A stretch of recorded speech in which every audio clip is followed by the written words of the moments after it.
Good morning, good afternoon, good evening, everybody.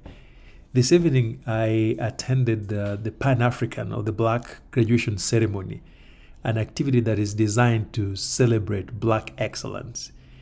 If you don't know what that looks like, watch on and see what that looks and feels like.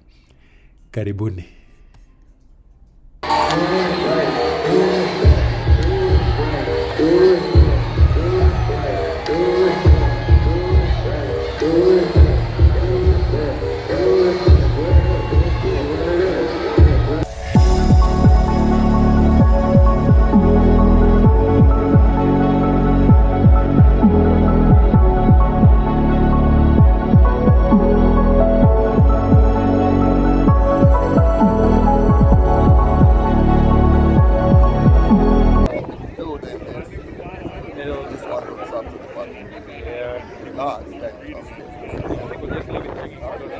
Hold on. Yes. Somewhere here.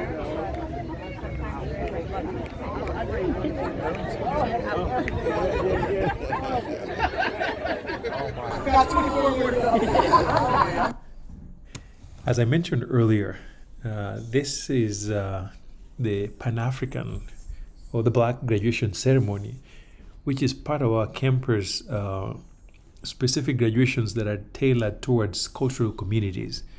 Across our campus, we have about 5 different ceremonies that target unique populations. Of course, the first is the Black graduation.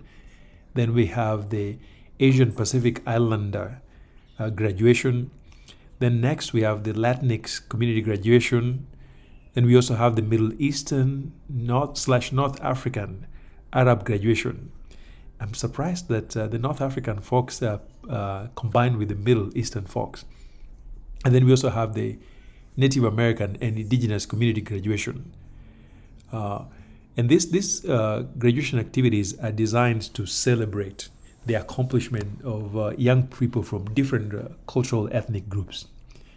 For those of you who are watching from outside the US, I don't know whether these kinds of events are popular in your countries, but for me, coming from Kenya, I found this really strange.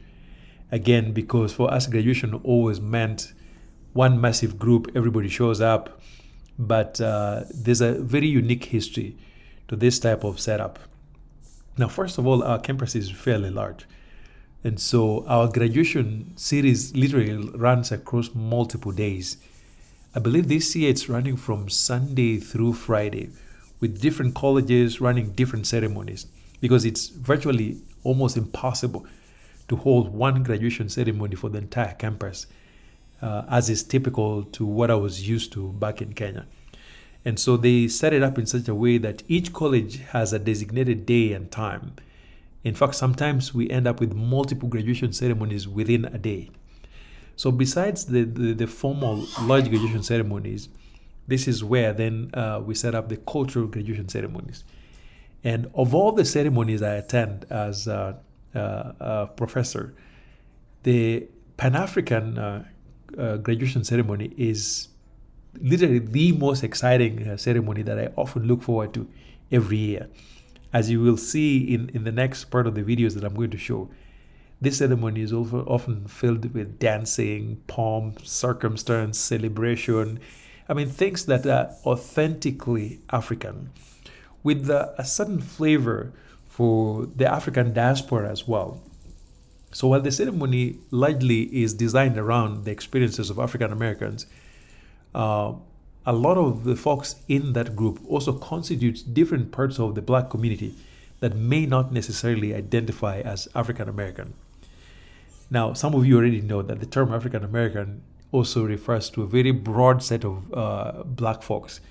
Some of them have history with slavery, others are immigrant.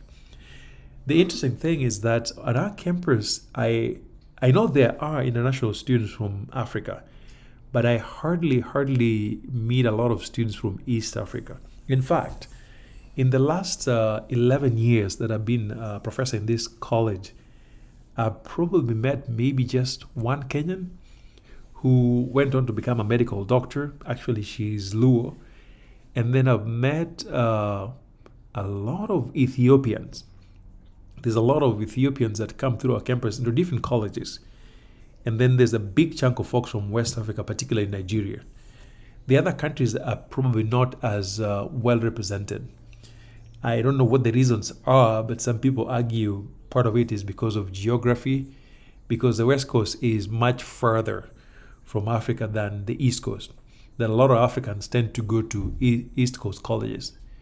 Now, I don't know what's true there because I have not looked at the statistics, but part of it might have to do with funding, because many Africans that I know, of course, I don't know what the statistics look like, tend to go to colleges where they either have connections through family or universities that offer funding, particularly graduate school.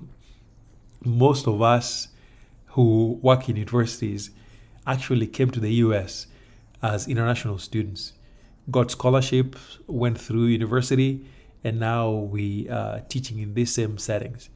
In fact, when I landed in America, I started life on the East Coast, where I went to a university in Pennsylvania, spent a couple of years there. When I was done, I got another scholarship in Virginia.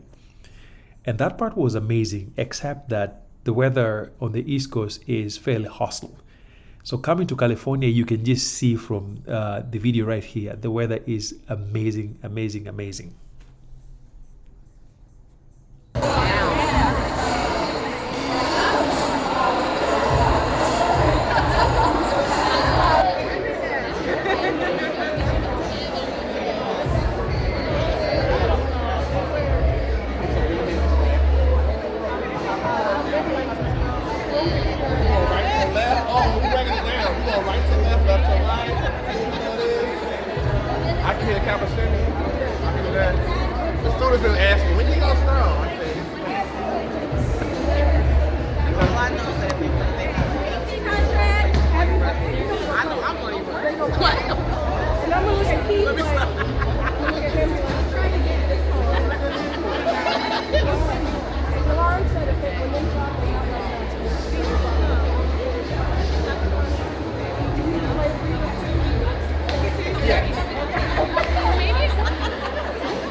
Let us march on to victory.